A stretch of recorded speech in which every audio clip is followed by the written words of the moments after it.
in the early 20th century, there was a group of literary critics, Russian literary critics, known as the formalists, the Russian formalists.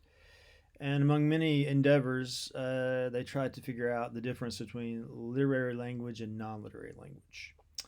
And one of these Russian formalists, difficult to say, name of Shklovsky, believed that literary language is able to defamiliarize the familiar in ways that non-literary language does not.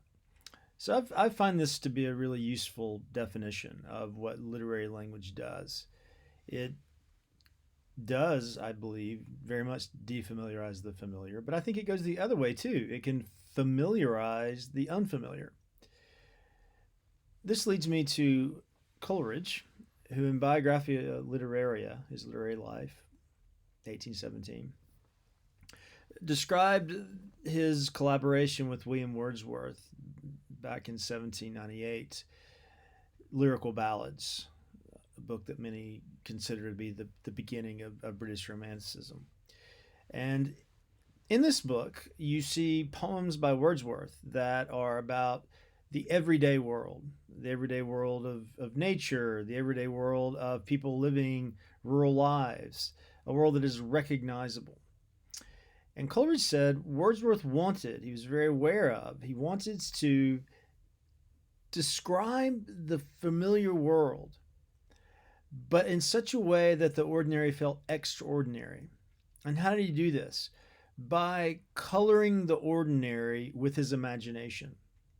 Now, Wordsworth himself said this is what he wanted to do. He said in his preface to Lyrical Ballads that his goal was to color the ordinary with his imagination in such a way as to make the ordinary extraordinary, to make what seems familiar, boring, quotidian, interesting.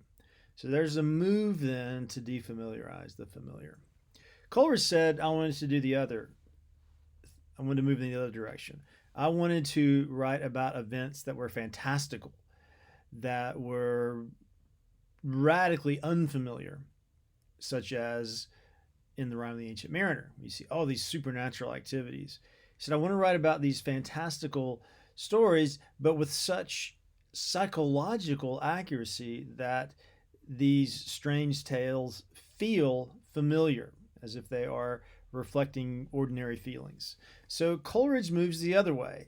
If Wordsworth is going to defamiliarize the familiar, Coleridge is going to familiarize the unfamiliar. So in this talk, I want to focus on the defamiliarization of the familiar. I believe that this movement can provide a structure for a certain kind of essay, what I'm going to call the walking essay. An essay that features someone moving through a very familiar landscape, but seeing it in such a way that it's not familiar anymore. Next week, I'll give a talk on the other direction, the familiarization of the unfamiliar. And to me, that's more of the traditional travel essay, where you go to a landscape that you don't know about, an exotic landscape, and you're trying to understand it. So let's think about this.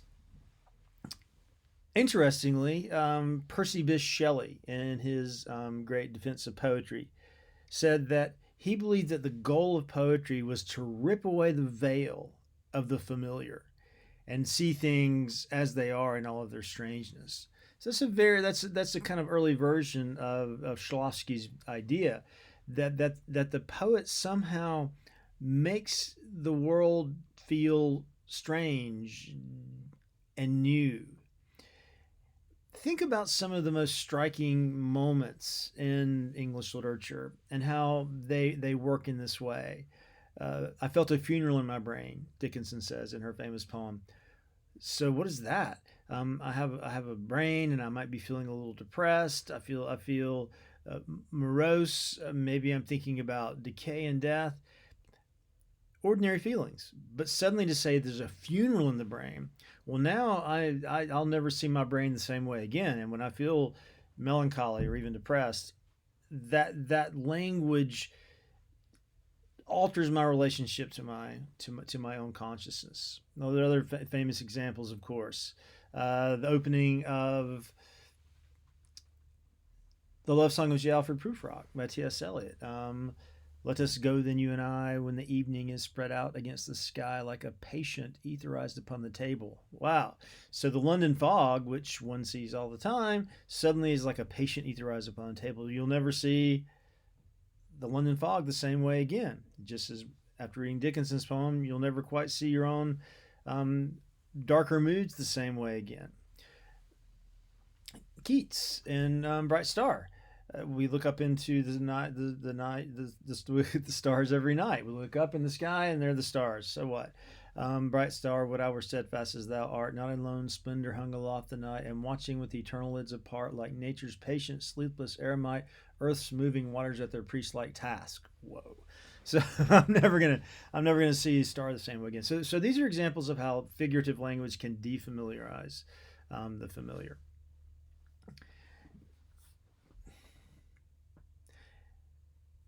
In the middle of the 19th century, there emerged in the work of Charles Baudelaire a new kind of example for the literary life.